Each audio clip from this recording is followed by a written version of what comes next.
Now let's talk about the third phase of the Tractatus Logico-Philosophicus. The author Wittgenstein himself believed his mentor, the great philosopher Russell, failed to understand his ideas. The Tractatus earned Wittgenstein his doctorate and was eventually published only because the publisher required Russell to write an introduction. After all, Russell was already world famous at the time. Russell gladly agreed and wrote a lengthy preface, finally enabling the book's publication. However, after reading the introduction, Wittgenstein flew into a rage, claiming Russell completely misunderstood his philosophy. He wrote to his friend, "I must frankly admit that the number of people I can converse with keeps diminishing." Now, to the fourth phase. This book presents exceptionally systematic philosophical ideas. If 1,000 readers might have 1,000 interpretations of Hamlet, then this book undoubtedly invites 1,000 different readings. In Chinese philosophical circles alone, many prominent professors have written research monographs on Wittgenstein. Yet their interpretations of the philosophical ideas in the Tractatus vary significantly. So what exactly does this slim volume aim to convey? To put it in plain terms, it's about demarcation. Demarcating what? Demarcating the world, demarcating language. How to demarcate? Wittgenstein uses logical pictures. So what are logical pictures? First, let's understand regular pictures. You've surely taken photos before. When you take a selfie, the image in the photo differs from your actual self. It's just a representation.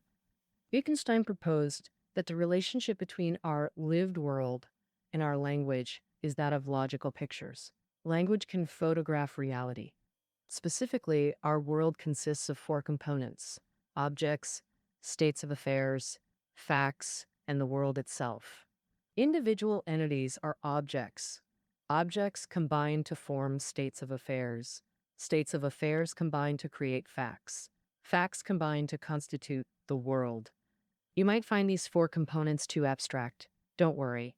Let's use an example. A drinking vessel called a cup. That's an object. Another object is a flat-surfaced, legged furniture called a table, also an object. So this cup being placed on the table constitutes a state of affairs, establishing a relationship between the cup and table.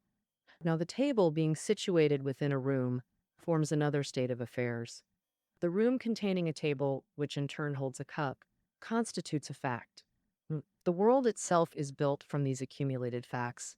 Correspondingly, language also consists of four components: names, elementary propositions, and language itself. Names combine to form elementary propositions. For instance, table and cup combine to create the elementary proposition. There's a cup on the table. Elementary propositions then combine to form complex propositions. Like there's a table in the room with a cup on it, combines two elementary propositions into one complex proposition. Language ultimately consists of these accumulated propositions. In our previous example, the word table names that flat-legged furniture, while cup names the drinking vessel. The statement, "There's a cup on the table," is an elementary proposition. "There's a table in the room" constitutes another elementary proposition. Combining "there's a table in the room" with "there's a cup on the table" forms a complex proposition. Language builds through these layered propositions. Now you should be visualizing this framework in your mind. The upper tier shows the world structure: objects, states of affairs, facts, and the world. The lower tier displays language's structure: names, elementary propositions, and language. When we align these four corresponding components, objects with names, states of affairs with elementary propositions, facts with propositions, and the world with language, we see language's structure as the logical picture of reality. This correspondence fundamentally constitutes logical picturing. Simply put, when the world's four components and language's four components establish this logical pictorial relationship, demarcation is achieved. But how do we express things beyond this objective world, like theological concepts of God? or aesthetic and ethical notions.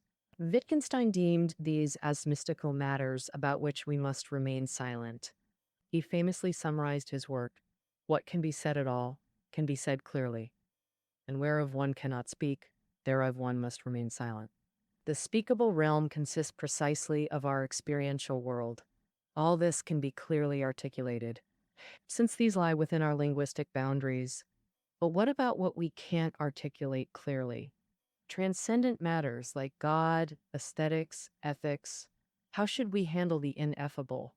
We simply maintain silence. The publication of this slender volume electrified European intellectual circles, establishing analytic philosophy and propelling logical positivism to prominence. It's now recognized as one of the 20th century's most significant philosophical works. This concludes our exploration of Wittgenstein's early period and his seminal Tractatus Logico-Philosophicus. Now we transition to his middle years, focusing on the language game concept from his later work, Philosophical Investigations. But first, let's interject with Wittgenstein's teaching career interlude. After completing the Tractatus, Wittgenstein believed he'd solved philosophy's problems, deeming further philosophical discussion unnecessary. He harbored a persistent desire to use philosophical wisdom to enlighten children, nurturing young minds to think independently and develop intellect from early age. Thus, he became a village school teacher in rural Austria, what we'd call educational volunteering. The genius philosopher was ecstatic about this plan. He wrote to a friend, "I'm to teach at a village school in Trattenbach." Imagine, a philosophical genius getting excited about rural teaching. This baffled not just us, but the villagers too. The locals initially saw him merely as an eccentric aristocrat, the baron with peculiar habits. Wittgenstein soon discovered the gap between idealistic visions and harsh reality. His teaching methods proved unsuitable for children. The students struggled to comprehend his lessons. Initially enthusiastic, he tried hands-on teaching methods to engage pupils, but frustration led to corporal punishment, sparking parental outrage. Clearly, rural teaching wasn't the philosopher's calling. After working as a gardener and wandering nearly a decade, Wittgenstein ultimately rediscovered philosophy as his true vocation. Thus in 1929, he returned to Cambridge and rejoined philosophical circles. All right, intermission over. Let's continue our exploration. Part 3 examines Wittgenstein's later thought in Philosophical Investigations.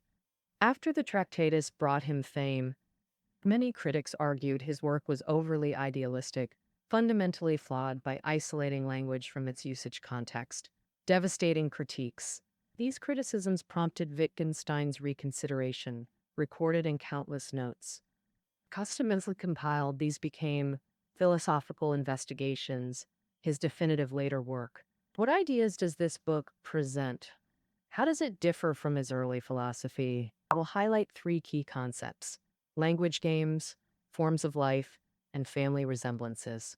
First, language games. If early Wittgenstein focused on logical pictures, his later work centers on language games.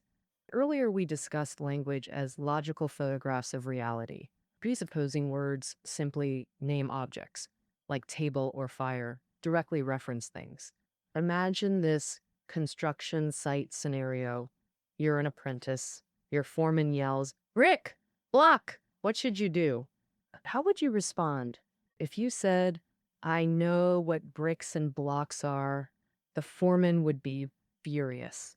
He wants you to pass them immediately for wall building. Meaning emerges through usage. Language requires contextual application. Knowing names isn't enough. Practical usage matters most. This realization led Wittgenstein to coin the term game. Language functions like everyday games.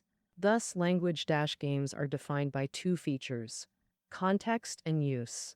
Now to the second key concept, forms of life. Life manifests in countless ways: issuing commands, storytelling, acting, singing, riddles, jokes, curses, questions, prayers. All are life forms and language games. Thus, Wittgenstein declared, To imagine a language is to imagine a form of life. Language games emphasize expressing worldviews through daily activities, the mundane realities of existence. Forms of life constitute the foundation of linguistic activity. This is philosophy's true essence, hence Wittgenstein's famous call, back to the rough ground, finding meaning in ordinary language use. Third concept, family resemblance.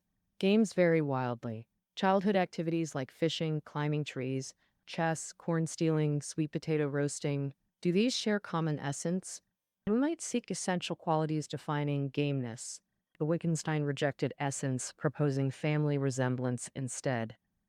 He argued games form family-like networks of overlapping similarities without universal essence. These three concepts, language games, forms of life, family resemblance, define later Wittgenstein. To summarize, early Wittgenstein's logical pictures emphasize static reference. Later language games focus dynamic usage rooted in lived experience. Their fundamental difference. Finally, Wittgenstein's final years involved deeper religious and existential contemplation. His last 2 years carried monastic quality, though still producing profound insights recorded on scattered notes, never organized for publication. He believed his later thoughts wouldn't be published during his lifetime, perhaps for one reason. He believed his contemporaries couldn't comprehend his ideas. In his later years, Wittgenstein had no steady income, no spouse or children, no permanent home, living with friends or students. He occasionally traveled, like his documented visit to America.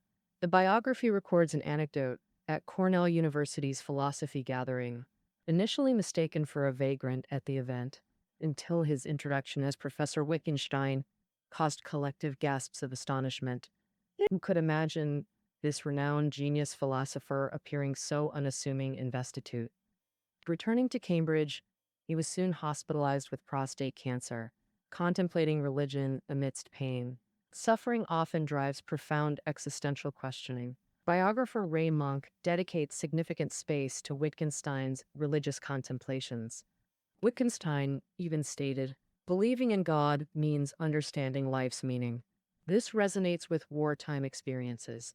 Facing death daily necessitated theological reflection. Though the Tractatus relegated God to mystical silence, later philosophy recognized religion as life form. Aging Wittgenstein realized life itself teaches divine faith. On April 29th, 1951, days after turning 62, the genius philosopher died, with final words, "I've had a wonderful life." This biography reveals the philosopher's extraordinary journey.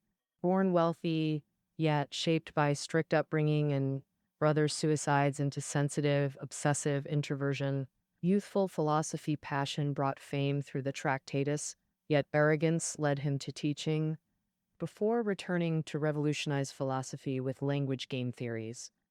In his later years, Wittgenstein remained homeless and alone, ultimately passing away from cancer. Biographer Monk states, "The best summary of Wittgenstein's life is knowing what one is." In other words, he clearly understood his life's purpose and the person he would become. His fundamental attitude shaped Wittgenstein's entire approach to life.